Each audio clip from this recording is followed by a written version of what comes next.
There we go. We're going to drop the car show for now. Let's just remove that. We do hope that you can attend that car show. We're good. Got this clean background. What do you think about that? I don't know. Beginning to like that clean background. Let's get on with our Facebook friends. Yeah, you're right. I moved again a little bit. We are on the move. But I went this morning. Had the opportunity to go over to the CEWIT Center. That's the Center for Excellence. Stands for a whole bunch of other things. That's why I got all those little letters in there. But it is on the Stony Brook University campus. There we go. We're good. Good. We're good. Go. Welcome everybody. We're all right. We'll welcome somebody. Yeah, I hear you on that one. It's all good. Man, I was kidding around before. I wanted a dentist. Got my teeth cleaned. And whatever. I mean, that kind of thing. But tomatoes, do tomatoes talk? I mean, this is a question. I got the card here someplace. You know what?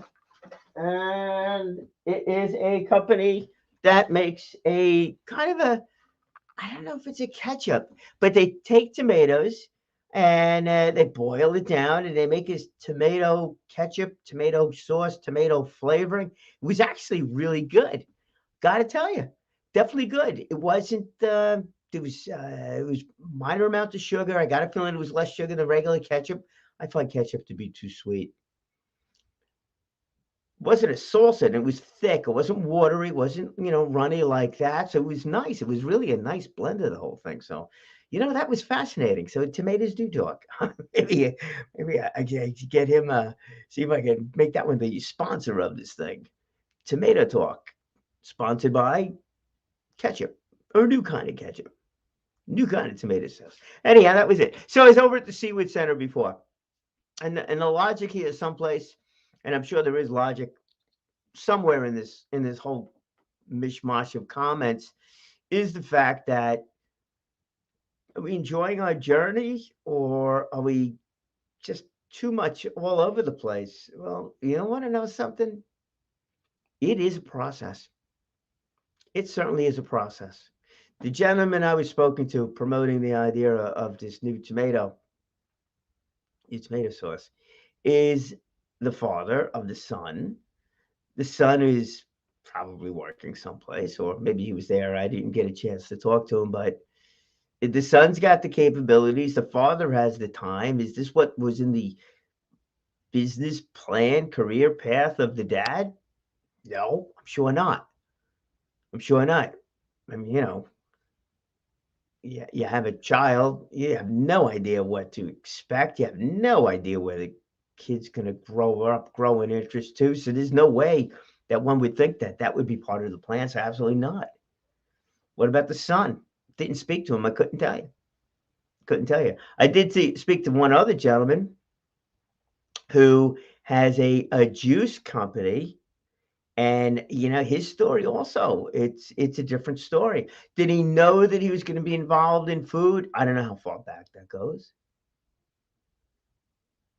But he is a chef. He worked at one of the major top-notch restaurants over here, and here's what happened. And I was going to say family got in the way, but I don't think that was it. I think that job got in the way of family. Wanted to spend more time with his family. So what did he do? Changed careers. Went to work at a educational location. Now all of a sudden he's got educational hours, not restaurant hours. I mean, restaurant hours, you guys know. You work in retail restaurant, in the kitchen. I mean, he's a chef in the kitchen. You're there until I don't know what time the place closed, but whatever. You're probably there for another 2 hours afterwards, if not even more, whatever, because the place got to be spotless before you leave, right?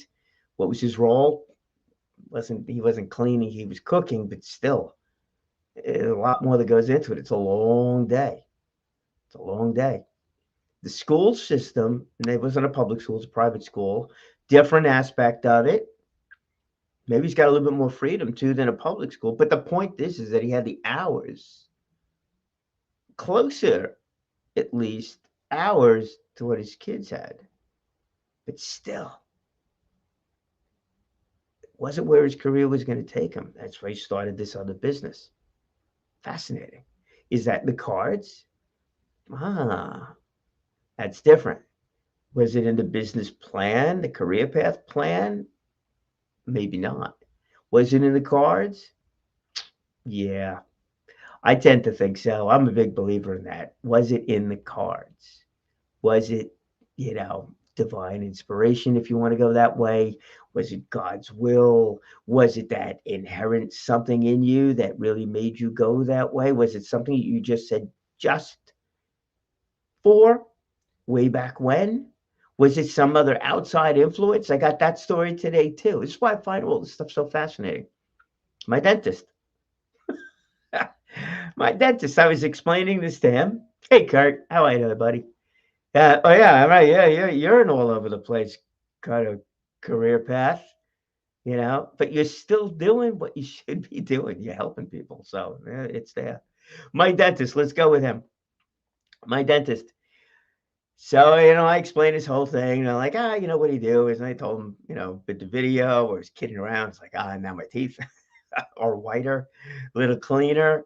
That's good. I said, I talk all day long. No joke on that one, but talk all day long. So breath's got to be good, all this other stuff. Then it was in the video. Well, what's the topic of the video? I said, mostly. And it actually made me think about where this whole thing's going to, as I have been. But it was like, most of what we're talking about is the fact of supporting the vocational programs in schools. This way, the students of today, high school, junior high, maybe even younger, get a chance to see things, see. And I'm gonna capitalize that word see, which I did on the post before about the Oceanside High School with their car show. See things. They get to see what careers are all about, and then perhaps something would be of interest to them. And my job when I do the opening introduction at these things is to make the students along, is to think about that. Think about that. What is it that you're just inherently good at?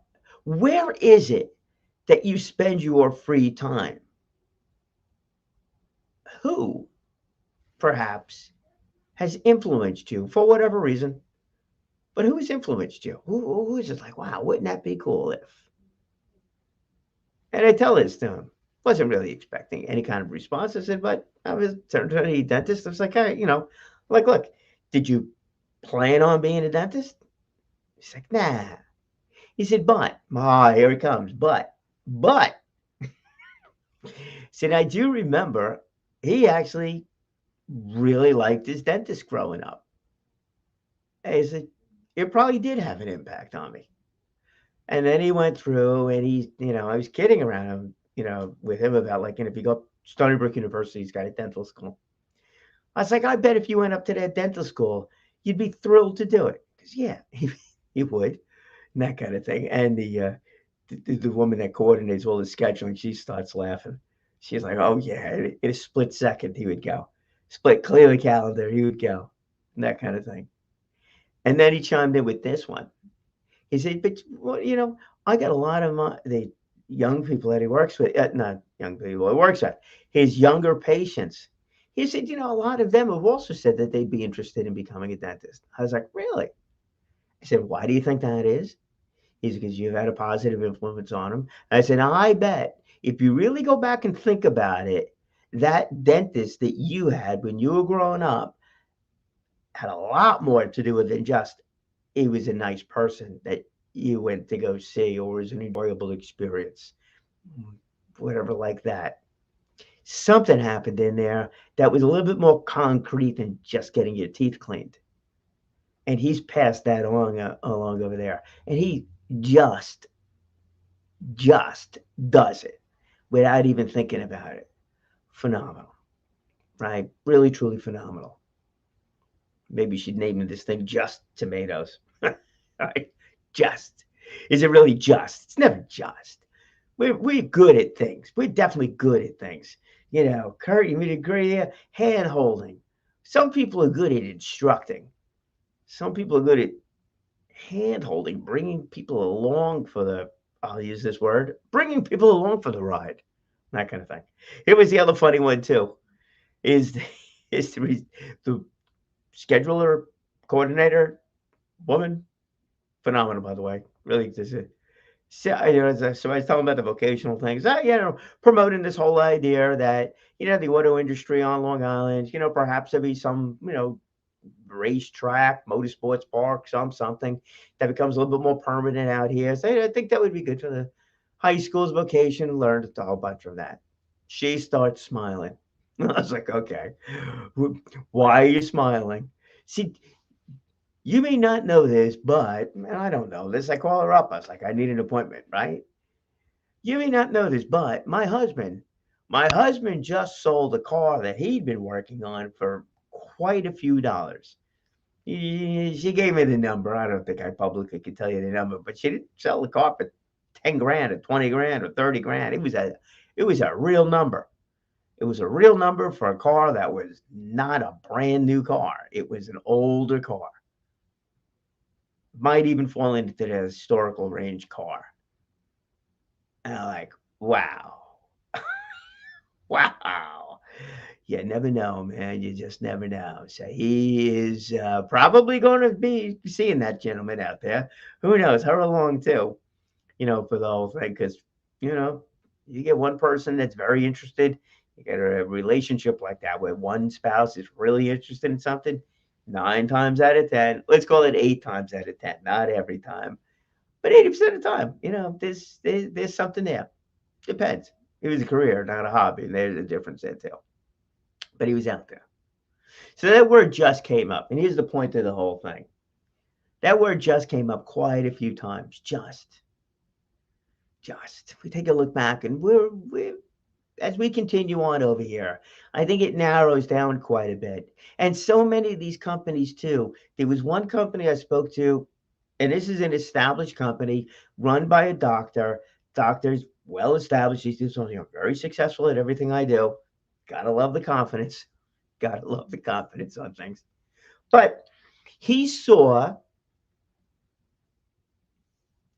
the issue with this idea of remote, being outside the office, going to different places, having multiple locations, which is really where this thing came from. Multiple locations.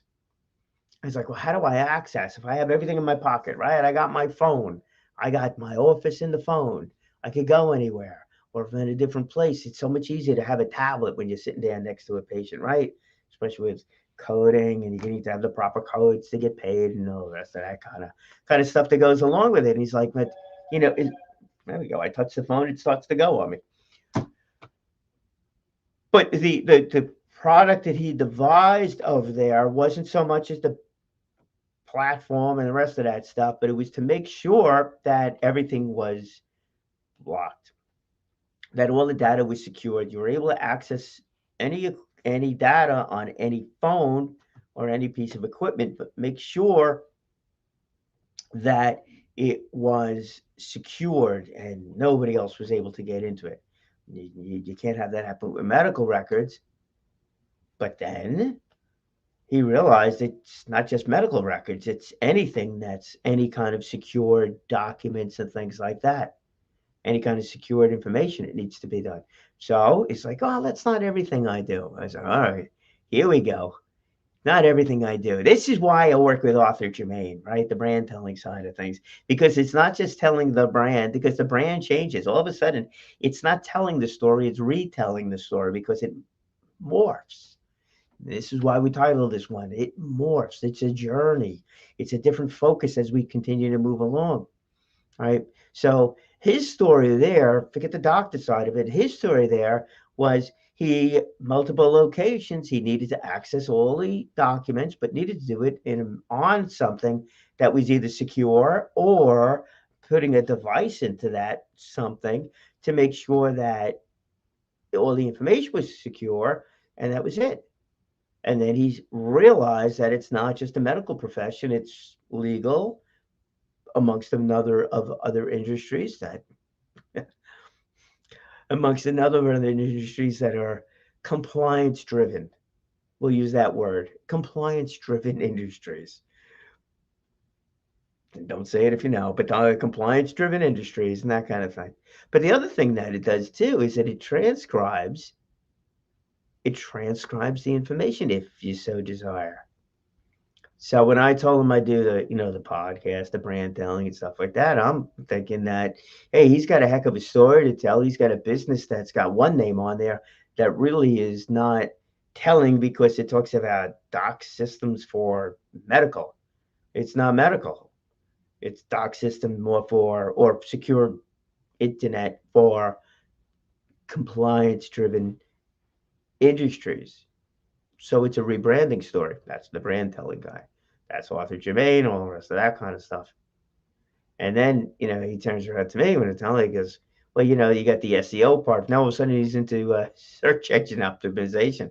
So, well, if we got the transcribing thing, then we can do all the search engine optimization, keywords, all the rest of that stuff. And also can be used in other places too, besides that aspect of it. But if it still remains a secure document, if I'm doing a podcast, it's not secured, obviously.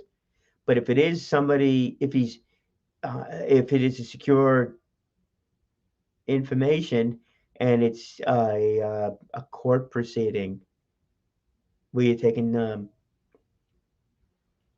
where you're taking not testimonials. Think of it. This is where it should be edited. You're taking, if you sit down and you're taking an interview, the pre-interview, where you're collecting information. It's not. It's I got to think of it, whatever. But then when you're going through, when the lawyers are going through it, afterwards, you got the keywords that can be pulled out of that thing. This way, they don't have to listen to everything. They can really focus on the portions of it that were more pertinent to what they were trying to do. It's just keywords, isn't it? Publicly, it's keywords. Internally, it's a little different, but it still is the keyword, just used for different purposes. So it's kind of fascinating. So where is this journey? Where is this journey taking all of us? Where are we all going with all of this stuff? Where am I going with this stuff? It's a good question. Good question. I have this is like hobby land to go and do. What are we turning it into? Which is why I've kind of stuck way over here. I got a blank wall behind me. Maybe this is a perfect conversation for the blank wall behind me.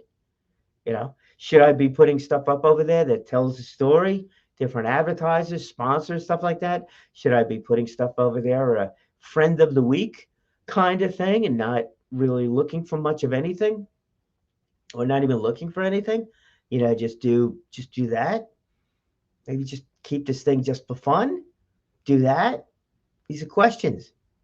I've spoken to the Small Business Development Center about some other project to turn it into. It's doable, a lot of work, a lot of time, energy, effort. The question now is, does it make sense to do all of that stuff? But that's my story. I think what's really fascinating is these other stories. How one person went from a chef at a top restaurant to a school, probably getting paid less, but the hours were better, to now starting his own business. Or a doctor who then branched out into computer and the digital world because he found a need.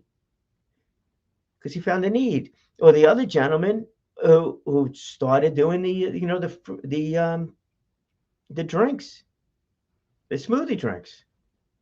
I'm telling you, and that's a challenging one too, because they're fresh and they need to remain fresh and they got shelf life. It's definitely a challenge on the whole thing. And he's at that stage right now that can make some decisions too. If he starts bringing it out to the retailers, to the supermarkets, to the delis, whatever, does he deliver it frozen, keep it frozen? Because if he doesn't lose its integrity, then it's a frozen drink, and then they could defrost it as need be. Still got a shelf life. And then what about putting preservatives in there? Should you do that? You put preservatives, it lasts longer. But then it's no longer pure. Big decisions. Did he ever know? Did he ever think in the past that he was going to become somebody who's going to make these kind of decisions? Even signage, what it looks like, so many things. This journey is tough. It really is tough. I really give you folks credit, an awful lot of credit, on the entrepreneurial side of it. I'm really beginning to see that being an entrepreneur versus an entrepreneur is a massive difference. Absolutely massive difference. You're an entrepreneur, you're doing everything. You're doing everything.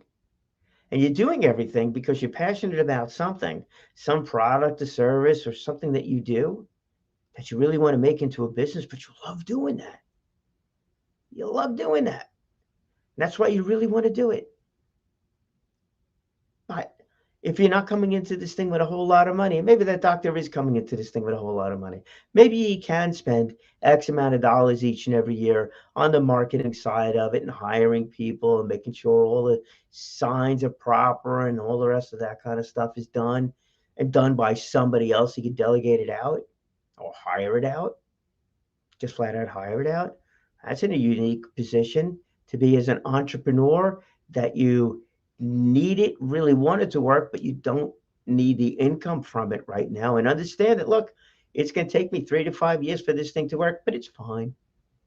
It's fine. You got the disposable income to make it work. And, he's good with that. Maybe he is. I don't know. Again, that's why I don't use names because I really don't know. But I'm just kind of making that assumption. But that's one kind of an entrepreneur. The other kinds, where it needs to be a viable business pretty much out of the gate, if you're starting something and being an entrepreneur with it, you could buy something. You could buy a franchise. Now that's a running company. You're buying into it. And, boom, you lay out the money. You get the loan for it. You know what the income stream is from it. The expected income stream is from it. And then you go. Are you being an entrepreneur with that? I don't think so. I truly don't. I think you have to have the entrepreneurial spirit in there. But if you're buying a franchise, if you're buying somebody else's business, why would you change it if you're buying an ongoing concern? You wouldn't. So you got to keep that entrepreneurial spirit in check. Otherwise, you kind of mess up a good thing. You know, Darren LaCroix, the Toastmaster world, spoke about that. How he turned a franchise opportunity into a nonprofit. He went in there. Again,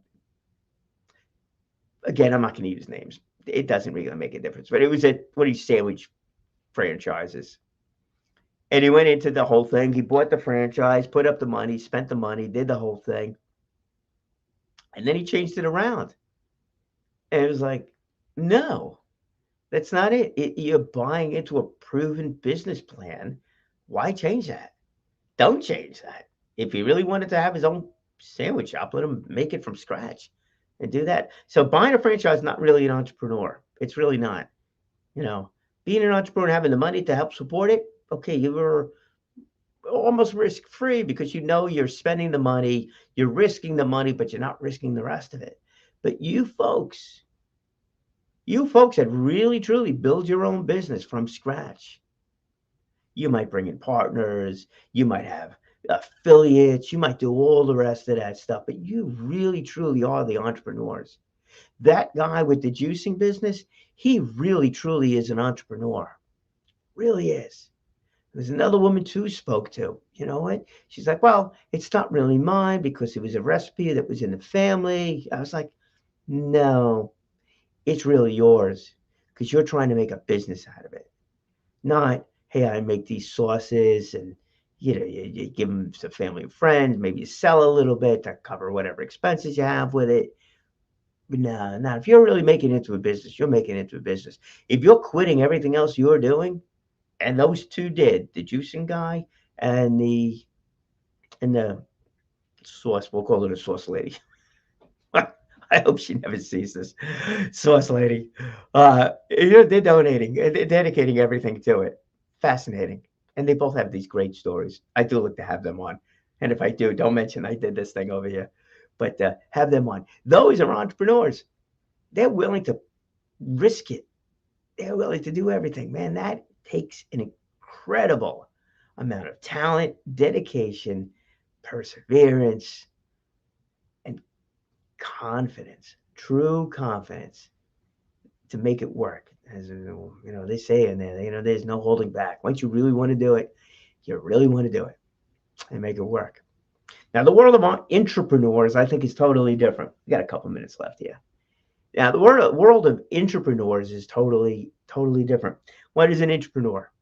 What is an entrepreneur? I go to work at a company, and I have actually, and I can tell you the frustrations on that side. I'll give you the pluses and minuses on that one. But let's go with the entrepreneur. What is an entrepreneur? Man, my world, and somebody gave me that word, and I really wish I knew it. Trying to find that one out. Entrepreneur. You work for a company. You are an employee of a company, but you are entrepreneurial in spirit, but you're still collecting that paycheck. You're working within the confines of that company, and you're trying to change not even so much as the company, but one little aspect of the company, the product line, your department, whatever it might be, to make it better. Now, I've looked at it with a prior company, nobody I'm currently with right now, prior company, where I was looking at different ways of marketing an aspect of the company, understanding the constraints, understanding the needs, and understanding the way I was looking at marketing that company. They want nothing to do with it. Nothing. Nothing to do with it. Not a thing. I couldn't do it. Not my company. Couldn't do it. Couldn't do it. I'd have to leave in order to do it. But even then, it wasn't going to happen. Company didn't want to do it. They just didn't want to do it. So I was a frustrated entrepreneur. Sometimes it doesn't work. And this really goes back to, if you're out there interviewing, if you're looking to move over to another company and you have that entrepreneurial spirit and you want more than just a paycheck, you want to be part of something, you want to build something from within. You go into that interview and like, okay, I've read through all your marketing materials. I read through your website. I've looked at past comments coming from the president of the company and the different directors. I went through all this stuff. Here's what I say. And I even did some research on the industry. I really think that there's an opportunity for this company to shift a little bit and maybe move in a direction here with a specific product line that you have that could open up new doors and work with new clientele. Whew. That interview would either end right there or begin right there. All depends on who you're talking to. All depends on who you're talking to, right? So if you are an entrepreneur, or looking to be an entrepreneur, you want the comfort, safety, consistency of getting that paycheck, but you want to do something from within. And that company does not. It just wants to do things the way they've been doing things. Don't do that interview. Actually, don't even go on that interview. Depends on how important those factors are. Are you really looking for the paycheck, or are you looking to be an entrepreneur? Because if you go into that company and you think you're going to change the world or change some portion of that company around, and that company doesn't want to change, it's frustrating. And you're like, forget it. You just forget it. You lose your enthusiasm, you lose a lot of things, and you're just working for the paycheck. You do the 9 to 5, and that's it. 5 o'clock, boom, punch the clock. Well, whatever. You sign out, you're done, you're it, that's it. Doesn't do you any good. Doesn't do them any good either, because you're not even engaged in that company anymore. Look, there are certain people. There's one woman in particular I recall. She really wanted to work at a company that she did her job. 9 o'clock she was there. 5 o'clock she went home, took an hour for lunch because she got an hour for lunch. She was done. That was fun. So if you are an entrepreneur and you want to remain entrepreneurial, you better research that company. Make sure that they have keywords in there where they are looking to expand, to grow, to find new ways to apply their product in new situations. If that's the case, that's the stuff that you want to bring up. Those are the keywords that you want to bring up during that interview. Will the HR person you speak to know what you're talking about? I don't know. I don't know. Hopefully. Is there better ways of getting into a company besides just doing that HR route? Yeah, there are. You should go speak to the East and White crowd, Maria Fry. ECNY Corporation about that whole aspect of it. She runs these job search boot camps, help you out in that respect.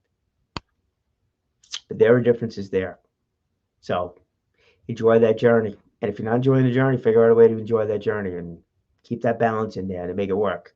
Yes, as I mentioned to our coordinator at the dentist, every once in a while when I talk, she's like, "How many people you have listening to this thing?" There's Kurt. I said, "It's not a massive audience. Definitely not a massive audience." I said, "But the thing is that every once in a while when I talk, I feel like talking to myself, and I don't mean just talking to myself. I mean talking to me and almost like coaching me instead of talking internally. You talk to yourself or going for a walk. You could talk out loud to yourself instead of talking to yourself outside in the crowd where you look like, oh my gosh, what's wrong with that guy? Hey, sometimes I just talk to this camera, you know, narrow down the journey, fix it, make it work where you're really enjoying the whole thing. And that's good. Aim 80-20, 80-20, 100% enjoyment to life. Oh gosh, God bless you for that one, man. I don't know about that. 80-20, I think that's realistic. 80-20 enjoyment. 80 enjoyment, 20 gotta do's. You know what? Man, that really could work. Make that happen. When you talk to people, you make that happen. Go talk about the 80-20 rule in that respect. I think it'll be great. And enjoy the journey. All right. As always, speak well, speak often, live inspired. Mike, there we go. There you go. See, it all depends on how you look at things. Oh my gosh, this is exactly opposite the conversation they had at the at the car show last night. Oh man, whole thing ended too good. All right, hey Mike, thanks, Karen. Always a pleasure. There we go. Yes, entrepreneurship is my favorite subject, without a doubt. Obviously, I was not looking this way. And Kurt, thanks, man. You're all good. And you want to know something? Here's the thing. I think the shorter we are, well, Mike, you use that to pedal, so that's good. The rest of us that are not as tall, we're closer to the gas pedal. Maybe our reaction time is quicker, right? We'll talk soon. All right, be good. I gotta go. The 20% of my life is calling you. Yeah, too. All right. Stay well, everybody. Here we go. Let's put that on. Let's take that.